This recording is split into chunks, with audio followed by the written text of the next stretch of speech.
Bonjour à tous, bonjour Michel Sapin. Bonjour. Hier, Christine Lagarde, la patronne du Fonds monétaire international, se disait inquiète pour la croissance mondiale. Est-ce que cette inquiétude vous inquiète ? Je crois qu'il faut être attentif en particulier à ce qui se passe en Chine, parce que la Chine est un pays gigantesque qui est en train de réorienter son économie vers elle-même, vers son propre marché intérieur, ce qui est une bonne chose. Il y avait une Chine qui fondait tout son développement sur l'exportation, en venant vendre leurs produits, ses produits ici, et qui veut maintenant se réorienter vers sa population, ce qui est une bonne chose. Bon, enfin, ça crée un moment de turbulence. Est-ce que ça peut avoir des conséquences sur la croissance européenne et la croissance française ? Votre prévision, 1,5, vous la maintenez ? Ma réponse est non. Il n'y aura pas de conséquences particulières ou graves pour la croissance française ou la croissance européenne. Et l'hypothèse de croissance que j'ai proposée hier, 1,5% de croissance, est une hypothèse qui est extrêmement réaliste. J'espère que nous ferons même mieux que ce 1,5% de croissance. Mais il faut que les Français sachent... Combien ? Je m'appuie sur 1,5% de croissance et on va essayer de faire mieux. C'est ça l'objectif d'une politique. On est prudent quand on construit le budget. On a le droit d'être ambitieux pour notre économie, pour les Français, pour faire reculer le chômage. Avec 1,5% de croissance, justement, le chômage ne baisse pas. Non, avec 1,5% de croissance, tous les observateurs sont d'accord pour dire, pas le gouvernement en tant que tel, mais les économistes pour dire que dans le contexte actuel, le chômage reculerait. C'est pour ça qu'à partir de la fin de cette année, à partir de 1,5%, le chômage recule. Mais à 1,5, il ne recule pas. Un 5, c'est un 5. Donc, à 1,5, il recule. Donc, c'est l'objectif. Mais c'est pas mécanique. C'est pas 1,5, tac, ça recule. 1,4, ça recule pas. Ou 1,6, ça recule encore plus fortement. Non. Nous arrivons là, dans un niveau d'activité de la France, celui que nous sommes en train de connaître, qui permet de créer plus d'emplois qu'il ne s'en détruit.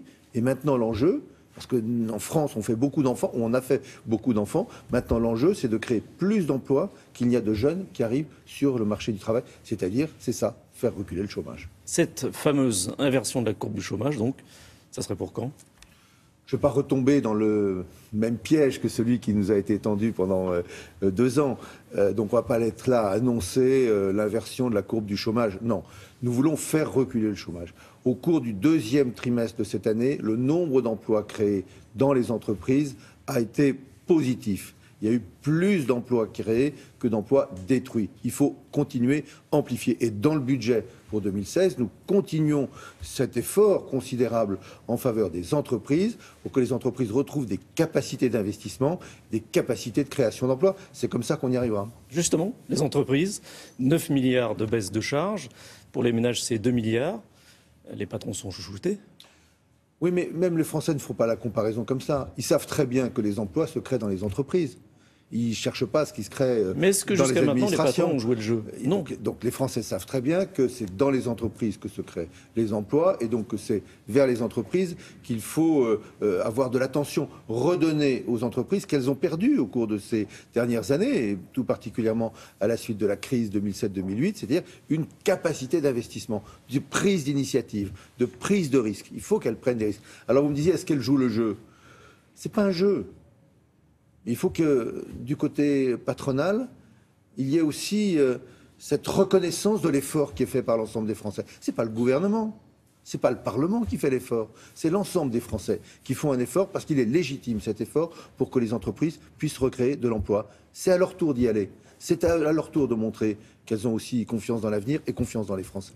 L'État baisse les impôts. Mais est-ce que les collectivités locales ne vont pas augmenter ces impôts ?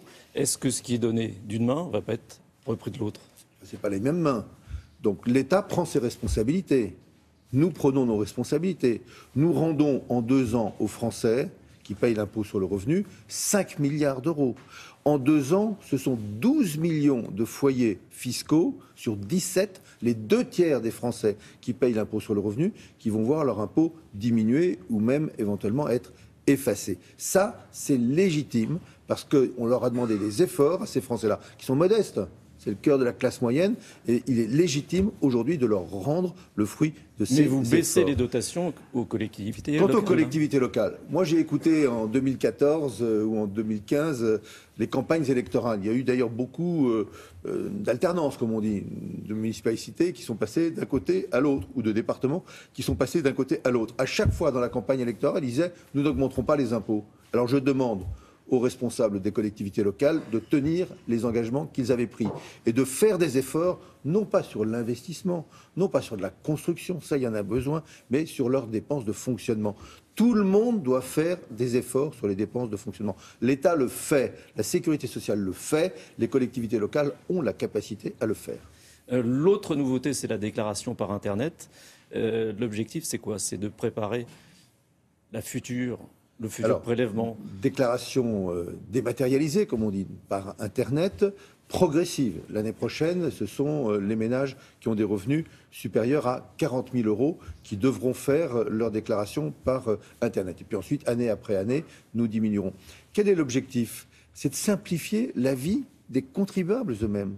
Déclarer par Internet... Mais c'est aussi de préparer le prélèvement à la source. Oui, mais c'est d'abord et avant tout de simplifier la vie des contribuables. Les 40% aujourd'hui de contribuables français qui déclarent par Internet savent que c'est beaucoup plus facile, beaucoup plus simple, qu'on peut modifier, corriger jusqu'au dernier moment, qu'on a même des délais de paiement qui sont rallongés dès lors qu'on fait des paiements par Internet. Donc c'est faciliter la vie du contribuable. C'est aussi une manière de nous préparer à une grande réforme qu'on ne peut mettre en place qu'en étant... il faut que tout soit absolument au carré, parce qu'on ne peut pas se permettre de rater cette réforme, qui est la retenue à la source. Que l'impôt soit retenu à la source, ça aussi, ça facilitera considérablement la vie des contribuables. Un peu de politique, l'affaire Morano. Le Front de gauche veut par exemple supprimer le mot « race » de toutes les lois françaises. Est-ce que ça vous paraît une bonne solution? Oui, c'est un sujet d'ailleurs qui avait été vu pendant la campagne électorale, et c'est vrai que le mot de « race », aujourd'hui, n'a absolument pas la même signification que celle qu'il pouvait avoir naguère. Aujourd'hui, le mot race, c'est le racisme. Et le racisme, ça n'est pas compatible avec la République. Et c'est pour ça que le terme de race blanche est un terme abominable, un terme qui est totalement contradictoire avec les valeurs de la République. Je ne parle pas de la gauche, je ne parle pas de la droite, je parle de tous. Il n'y a pas un Français qui peut se reconnaître, enfin je l'espère, dans le terme de race blanche. Il suffisait de voir hier le visage de la députée qui posait une question réunionnaise pour comprendre que la France n'est pas un pays de race blanche. Merci. Merci.